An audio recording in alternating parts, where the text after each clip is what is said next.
part two of our 8-part NBA division preview series. As you can see on the left, we're going to end up getting the Detroit Pistons. Make sure you like, subscribe, go into the description, submit your video idea, and let's get right into it. Now, there are a lot of reasons why this Detroit Pistons team is a very interesting and fun candidate for this video. Obviously, last year they had one of the worst seasons in NBA history, going 14-68, which was by far the worst. I'm not going to say by far, the Wizards were there too, but it was the worst record in the NBA. Despite having a terrible season, I think they still had some bright spots. Number one being their franchise point guard in Cade Cunningham. It's looking like he can be a future All-Star, future All-NBA player. Last year, he played the most amount of games he ever has in his career and looked like really the only consistent player that Pistons team had on their roster. The second bright spot I want to talk about is going to be Ausar Thompson. His season ended injury because of some health issues, but during the regular season, he was one of the best defenders in the NBA, which is crazy to say because he was only a rookie. He averaged 6.5 rebounds despite being, 6'5" wing. And overall, it looks like down the line, he can be one of the best defenders we have in this league, along with his brother, Amen Thompson. Obviously, the big thing for Ausar, though, is going to be that jump shot. I think down the line, he will be able to get it. I don't think it's coming next year, or I don't think it's coming this year. I doubt it's coming next year. But in 3 years, if Ausar Thompson shoots 30, even just 30+% from three, I'm going to be pretty happy because that's good development. Last year, the Detroit Pistons starting small forward Simone Fontecchio averaged 15.5 points, 4.5 rebounds, and 2 assists, which is pretty good considering this team was terrible. Now, it looks like the Pistons might have found their diamond in the rough or their hidden gem here in Simone Fontecchio. He had a great year shooting the basketball. He was a very efficient scorer as well. And I think down the line, he might not be that team specifically starting small forward when they're going to try to win some championships. He could potentially be a nice trade piece for a contending team to buy on maybe this deadline, maybe next year's offseason. Or he could just be a really nice off the bench piece for this Pistons team looking to hopefully in a couple of years try to make the playoffs and try to contend for a championship. Jalen Duren also had a really good year last year, and I think he's one of the more underrated big men we have in the league. He's one of the best offensive big men we have in the league, but the very, very, very apparent thing that Jalen Duren lacks is that defensive side of the basketball. Truly, he's just one of the worst defensive centers we have in the NBA next year, and that's going to be his next step. That is what's going to get him that big contract extension that he's going to be looking for. We've been looking for this progression for, 2 years now, and really haven't seen anything. Hopefully we get it. Now, the new additions to this team, I guess I could actually talk about Marcus Sasser, who had a pretty good rookie season as well. But yes, during the offseason, they ended up getting a couple pieces. Tim Hardaway Jr., very solid three-point shooter. I know he was microwave in Dallas, but I think with a more limited role here in Detroit, we should see him be more efficient. Malik Beasley had one of the best seasons of his career last year for the Milwaukee Bucks. Of course, it came after the season where he was terrible for the Lakers, but he was very efficient and shot over 41% for three last year for the Bucks. And for a Pistons team that's looking to try to get better, he's going to be a perfect piece for them. They got Tobias Harris, who ended up getting a 2-year, $50 million contract. I'm still confused how his agent got that off. But Tobias Harris should be a good piece for this Pistons team. One of the biggest problems this Pistons team had last year was the lack of shooting. Jalen Duren wasn't really doing that. Ausar Thompson cannot shoot. Jaden Ivey had a lot of problems with shooting last year. So a guy like Tobias Harris, who is historically a very solid shooter, and while he's more of a role player with teams like the Pistons and the Clippers, he was a high-level, high-volume shooter. I think we could see something like that again. And then finally, there's Ron Hollins, the rookie out of G League Ignite. I liked Ron Holland the whole way. I was surprised he went number 5, but he was a top 5 prospect for me, basically the whole draft cycle. So I like that the Pistons did add him. Now, could it be a bit redundant with him and Ausar Thompson? Maybe, but I think both of those guys have a chance to grow three-point shots, so it won't be a problem in the future. And then finally, there's Jaden Ivey. Last year with Monty Williams, he struggled a lot. He was in and out of that starting lineup. He was not efficient. His three-point shot was not going down. And Pistons have a very, very big decision to make this year, whether or not they decide to truly buy into Jaden Ivey and make him that long-term shooting guard next to Cade Cunningham. Because if they don't, they have options. Simone Fontecchio could be that long-term shooting guard. Ausar Thompson, Ron Holland. It's not like Jaden Ivey's the only guy there that can fit to that shooting guard spot. Now, I think Jaden Ivey should see some progression even through that first preseason game. He was hitting down those threes against the Bucks. Obviously, that doesn't say a lot, but it's looking like maybe he can get to a place where he's able to hit the wide open catch and shoot jumpers. I just hope he really does because he was so fun to watch at Purdue, and it felt like the Pistons had to steal that Big Five when they drafted him initially. Overall, for this Pistons team, I just want to look for more consistency. They don't have to make the playoffs. They don't have to make the play-in, even though in a weaker East, I think they could. I just want to see maybe 30 wins this season. If not 30, maybe 28 wins this season. I just want to see Cade more comfortable. I want to see Tobias Harris to add more floor spacing. The same thing with Malik Beasley and Tim Hardaway. And I want to see good progression from the three-point shot with Asor Thompson. Jaden Ivey, same thing. I want to see him be more efficient. I want to see him fit next to Cade Cunningham more because if he doesn't, we'll see what happens for his future. Next up, we have the Cleveland Cavaliers, and I can't say I'm disappointed about their offseason, but I'm definitely a bit shocked. Last year, the Cavaliers kind of stumbled their way into the 4 seed in the Eastern Conference. They dealt with so many injuries during that regular season. Donovan Mitchell was out for an extended period of time. Darius Garland was out for an extended period of time. Same thing with Evan Mobley. Same thing with Jared Allen. That's their four best players not being healthy for most of the season. So the lack of continuity really hurt this Cavaliers team come playoff time. Donovan Mitchell had an elite season last year, even though he played, I think it was less than 65 games because that was the mark for the All NBA. Donovan Mitchell averaged 26 points, shooting over 50% from the fields and over 36% from three. He was truly elite this season, and he had an argument to be the best shooting guard in the NBA. Darius Garland kind of had an off season last year. He averaged 18 points, but shot 44 from the field and 37 from three. And he only gave you 6.5 assists as well. Now, a lot of people are going to hate on Darius Garland. I'm just going to propose this theory. He had a very bad jaw injury last year where he missed games. And at times looked like he was a bit more conservative. He was kind of trying to protect his mouth areas so he didn't have to aggravate that injury. I still trust in Darius Garland. I think that he is this future point guard for this Cavaliers team, and I'm glad they didn't trade him in the offseason. Now, for Evan Mobley and Jared Allen, I don't really have to talk about their stats because that really doesn't matter. They're great defenders. They do great job in this Cavaliers offense. But I was extremely shocked that they didn't at least trade one of them, or especially Jared Allen, this offseason. Now, during the regular season, Jared Allen had a better one than Evan Mobley. He was close to being an all-star. He also had better luck to injury. Both a front court like Evan Mobley and Jared Allen, who both can't really shoot the three ball. Evan Mobley did improve on it during the regular season, but overall can't really shoot the three ball. I thought it was bound that they were going to trade Jared Allen this offseason, maybe to a team like the Pelicans. But Kenny Atkinson, he's going to buy into this roster. They have an extremely talented roster, and they barely played any games together last year. When they're at full health, I think they can be a top 3 seed in the Eastern Conference. And I think the biggest factor for this team going to next season is if Evan Mobley can truly stretch that floor and maybe Donovan Mitchell can improve on his defensive ability, kind of like he was in Utah. But other than that, I would not be surprised if they ended up making a trade at the deadline, maybe shipping off one of the big men. If Evan Mobley disappoints up to the deadline, maybe he can get moved. We'll see what happens to this team. Hopefully, Kenny Atkinson can bring them back to contenders in the Eastern Conference. Next up, we have the Indiana Pacers. Honestly, the only exciting team, I'm not going to say exciting, but at least for last year, the only pretty fun team we had in this Central Division. Now, I know the Bucks were solid, but they also had some injury issues. So overall, I'd say the Pacers were the most successful team we had in this division last year. Starting off with Tyrese Halliburton, 21 points per game, 12 assists. He was elite last year. And if it wasn't for that injury, he would have averaged even more points, maybe 24 plus points while giving you that same assist number. I think with a healthy season this year and with a full season with his running mate, Pascal Siakam, I think we're going to see Tyrese Halliburton kind of explode this year, average 24 plus points, 11 plus assists, and maybe improve on the defense side of the ball. I know it's kind of hard, kind of not seen any improvement so far in his career, but if we do see some improvement, I'd love it a lot for this Pacers team. And hear this.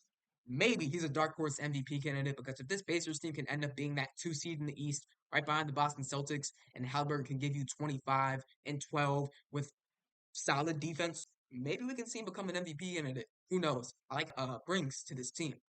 Pascal Siakam is next. They got him at the trade deadline from the Toronto Raptors, and I think right away he has been great for this Indiana Pacers team, especially in that first round against that Milwaukee Bucks, where he had to step up. During the first round against that Milwaukee Bucks team, Siakam averaged 22 points per game, but during games 1 and 2, he averaged 36.5 points per game and 12 rebounds per game. Now, was that against a Giannis-less Bucks where they didn't really have the defense to contain him? Yes. But I think overall, you can't blame the Pacers for playing who's in front of them. I think Pascal Siakam really stepped up that series, proving that he can be a number 2 on a championship roster. Aaron Nesmith was very fun for this Pacers team last year. He brought elite 3-and-D, and really throughout the playoffs, he was guarding the other team's best guard and wing for that matter, actually. Andrew Nemhard really stepped it up during the playoffs. I think I made like 2 or 3 videos. I'm not going to say surrounding him, but really including him. So if you're interested in what I think about Andrew Nemhard, honestly, just go look at those videos. I think very high of him. I think he's a most improved candidate this year. And I think down the line, if he ends up getting his own team or becomes a team's lead guard, he can be an all-star in this league. Miles Turner was very quietly elite player last year. He averaged 17 points, 36% from three, which honestly wasn't a big jump from last year, but I was kind of surprised. Last year, he averaged 18 points per game, but the year before that, he averaged 13. He was not in any run for the most improved player. Kind of looking back at that, that's kind of confusing. But I think Miles Turner has taken this jump where he has been more of an offensive player in the NBA. He's become more of a borderline all-star in my opinion as well. But his defense has taken a step back. Not only his blocks per game, but he's not as good as a drop defender. And he really just doesn't show that same intensity. On the bench, they have a lot of fun guys like TJ McConnell, we know one of the best backup point guards we have in the NBA. Ben Shepherd, the rookie last year, really stepped up for them during the playoffs when they needed him. Isaiah Jackson was a good backup big man. And Jarris Walker had a quiet rookie season, but I think he can come in this second year and potentially be that team's backup small forward. Obi Toppin, I forgot to mention as well, but he also had a very solid season last year as well. And lastly, there's this six man of the year candidate that this team just lost during the regular season. That was Benedict Mathurin. He's coming back this year, hoping to give that second unit a big punch because it kind of feels like Andrew Nemhard stole that starting spot away from him. Overall, for this Pacers team, the obvious wall for them is going to be the Boston Celtics. But if somehow this Pacers team ends up with a 2 seed, which I don't think is impossible, and the Boston Celtics get bounced out in rounds 1 or 2, I think they can be able to make a finals push. Main thing for them is that this defense needs a lot of help. So if we can see an improvement from there, if we see the same offense from last year, I think this Pacers team, if they get lucky, can make the NBA Finals. Next up, we have the Milwaukee Bucks, and I think it's very fair to say that they had a very disappointed season last year. We know they have in guys like Giannis, who averaged over 30 points per game last year, but Damian Lillard, the guy that we thought could take some relief off of Giannis and maybe average 28, 29, maybe even 30 points per game, only averaged 24 points per game, which is an 8-point differential from what he did 2 seasons ago with the Blazers when he averaged 32. Not only did he take a step back scoring, but also his efficiency as well. He shot 42% from the field and only 35 from three. So overall, definitely a very down year for Damian Lillard last year. He's been talking about how he thinks it might be due to his limited time working with this Bucks team. Because remember, last year he was traded in September to this Milwaukee Bucks team, during training camp. So he didn't have a whole offseason to work out with guys like Giannis, Chris Middleton, Brook Lopez, their main core players. So that could definitely be one of the reasons why he had a slow season last year. Chris Middleton continues to just not be his old self. He's only averaging 15 points per game, which is unlike his previous years where he averaged 20 plus points per game and was an all-star for this Bucks team. Then Brook Lopez, another player with more of a down year, only averaging 12 and a half points per game last year. But we know what he's going to do on the defensive side of the ball. He gave you 2.5 blocks, though. Off the bench, they had a couple of very solid pieces for them. Obviously, starting with Bobby Portis, who is a six-man of the year candidate. He's going to give you basically the same thing every single year. And you're going to be happy with that because he is one of the best six men we have in the NBA. Pat Connaughton has been a very consistent three-point shooter in the NBA. And then younger guys like Andre Jackson Jr. and Marjon Beauchamp showed to maybe take a couple more steps last year to potentially become solid role players for this Bucks team moving forward. In the draft, they picked up AJ Green and Tyler Smith, two solid picks. I mean, AJ Green was extremely early, but getting Tyler Smith at that value is extremely impressive. I thought he could have been maybe even a lottery pick on draft night. And then in the offseason, they added guys like Gary Trent, who's going to be a very big time scorer, probably off the bench for them. I'm assuming they're going to start their other offseason addition, Torian Prince, over him to be a spot up 3-and-D type of guy. But looking more at last year, it was just disappointment after disappointment. They started off the season pretty solid with Adrian Griffin as their head coach, but there were some problems in the front office and he got fired. Then came in Doc Rivers and he did not do a great job as a head coach for this Milwaukee Bucks team. They had a very bad record. And overall, playing time with Andre Jackson Jr. and Marjon Beauchamp went down, which is expected because Doc Rivers does not love to play his young guys. And on both sides of the ball, they just decreased in production. Obviously, all the injuries as well. Damian Lillard dealt with some injuries. Chris Middleton dealt with some. Brook Lopez dealt with some. Even Giannis had some injuries as well. And then going into the playoffs with Damian Lillard and Giannis being injured at times, it was just a recipe for disaster. The Pacers probably made some easy work of them without Giannis being on the defensive side of the ball. And then for the Bucks, Damian Lillard had one very good game, but he dealt with injuries. Bobby Portis got ejected in one of the games, and they had to have guys like Andre Jackson Jr. step up in some games, which was fun to see. But overall, they're just not as good as a team when their best players are out. And then as the starters, we're probably going to see Damian Lillard at the one, Chris Middleton, Torian Prince, Giannis, and Brook Lopez, which I think is a very solid defensive lineup surrounding a guy like Damian Lillard, who we know is not the best defender. And then off the bench with a guy like Gary Trent, which is just going to bring scoring in bunches, and who already has a pass with Damian Lillard, should be very good for this Milwaukee Bucks team. And I think he can maybe be a sneakily six-man of the year candidate. I don't know. He might even start, so who knows. But yeah, this Bucks team should be looking at one thing and one thing only with their aging roster. It's championship, championship, championship. Damian Lillard had a full offseason. Giannis is going to do Giannis things. I'm not worried about Giannis at all. I know he just hit 30, but he's Giannis, let's be for real. And then at this point in his career, I'm just asking for Chris Middleton to be a very efficient three-point shooter, be a nice catch and shoot guy, because he's not going to be doing the same work he was isolation-wise as he was doing in the past. Brook Lopez, as long as he's an efficient three-point shooter and doing what we know he can do on the defensive side of the basketball, I'm happy with him. And then, like I said, off the bench, I think they got a lot better. So, considering they had small moves to make during the offseason, they had big additions. I think this team can maybe look at a conference finals appearance, but really, it's going to be injuries that are going to hold them back. The last team we're going to have is going to be the Chicago Bulls. While a lot of people expect them to be one of the worst teams in the Eastern Conference next year, they have kind of a sneaky solid roster. Last year, they ended up as the 10th or ninth seed, I believe. They ended up playing the Atlanta Hawks in round number one and beat the Atlanta Hawks. But luckily for the Hawks, they ended up with the first overall pick after that. Kobe White went off that game, just further proving that I think he can end up being an all-star in this league one day. But the next game, they ended up losing to the Miami Heat, so didn't really matter. Starting off with Kobe White, I talked about it last year. If you go back to my personal awards, I had Kobe White as my most improved player. I truly believe you should not give most improved player to a year two, year three, year four player who takes a jump, but an expected jump. James Harden left that team, so we knew Tyrese Maxey was going to take on more of a bigger role scoring wise and jump from 20 something points per game to 26 points per game. We expected that to happen.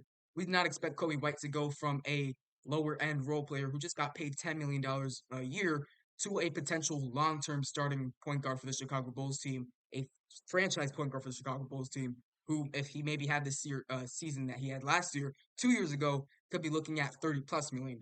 Unfortunately, the season happened 1 year too late. Sorry for Kobe White, but I think you could be a future All Star in this league.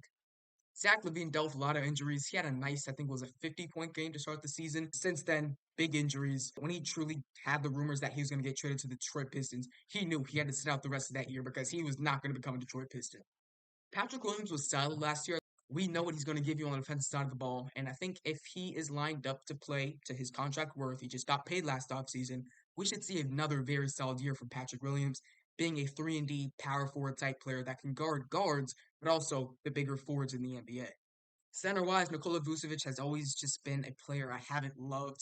Last year especially, he is expected to be one of the best three-point shooting bigs in the NBA, but he shot less than 30% from three. When you're shooting that many threes per game and you're hitting less than 30% on your shots, that's not good. And out of that, he's not a good defensive player, and overall, he just feels like dead weight on the Chicago Bulls team, who's looking to start their official rebuilds. Now, the main player that they lost, obviously DeMar DeRozan going to the Sacramento Kings. He was kind of the heart and soul of this team's offense, besides Kobe White, of course. Now, additions-wise, they did add in free agency Jalen Smith, who's going to come in and be that right away backup big man for them. But maybe if Nikola Vucevic gets traded or gets moved away at the deadline, we could see him be a starting center for the Chicago Bulls team. And I think right now, if I had to start somebody, I would already start Jalen Smith over a guy like Nikola Vucevic just because efficiency and the way this team is going, their trajectory right now where they want to get younger. They also lost Andre Drummond and Javante Green, two pretty solid role players for them last year. The other big addition for them was obviously Josh Giddey, which I kind of hate. I don't hate it specifically because of that trade. I also hate it because this is going to diminish the role of a guy like Ayo Dosunmu going into next year. Ayo Dosunmu averaged double digits last year with great defense and great efficiency as well. And I thought without maybe Zach LaVine being on that roster and without adding a guy like Josh Giddey, we could see him have a type of Kobe White jump that we saw Kobe White have last year. Maybe go from just above double digits to high double digits, like 17 or 18. I thought we could see something like that from, I would assume. Marcus Buzelis was the rookie they drafted, and I think it's very cool. He's from the Chicago area, so him bringing him back home to be that team's potential starting small forward down the line is something I like a lot. I also like Marcus Buzelis a lot. I had him ranked high in my prospect rankings. I think what we saw out of him last year in 3-point shooting is not going to happen too consistently at the NBA level. I mean, he was bad as a 3-point shooter in his year at Ignite. High school, he was a very solid 3-point shooter. I think he'll bring that back. He was expected to be a top 3 pick in the 2024 NBA draft just a year ago, but he had a very inconsistent season at Ignite and overall just didn't really pan out for him. It wasn't a great situation, and you could tell that by Ignite no longer being a club. So overall for the Bulls this season, what I'm looking to is first of all, move Zach LaVine. It looks like both sides know that it's going to eventually happen. They're going to find a team, maybe a couple of games, maybe a couple of weeks into the season, that's going to need more 3-point shooting. And while that Zach LaVine contract is big, he's going to play into a very good role for a contending team. I'm also really looking forward to Lonzo Ball next season. I would love to see him bounce back and be a very great rotational piece for the Chicago Bulls team. Don't need to see 30 minutes right away. I expect to probably see him at 15, maybe even less than that to start the season because of his injury. But I just want to see Lonzo back playing basketball again because the NBA without Lonzo is definitely worse than it is with Lonzo. So overall, I'd love to see them truly buy into this rebuild. So that's going to be it for the video. Hope you guys enjoyed. Make sure to like, subscribe for part 3 of this NBA division review or preview of the season. But yeah, like and subscribe. Go into the description and submit your video ideas. And I'll see you guys next time.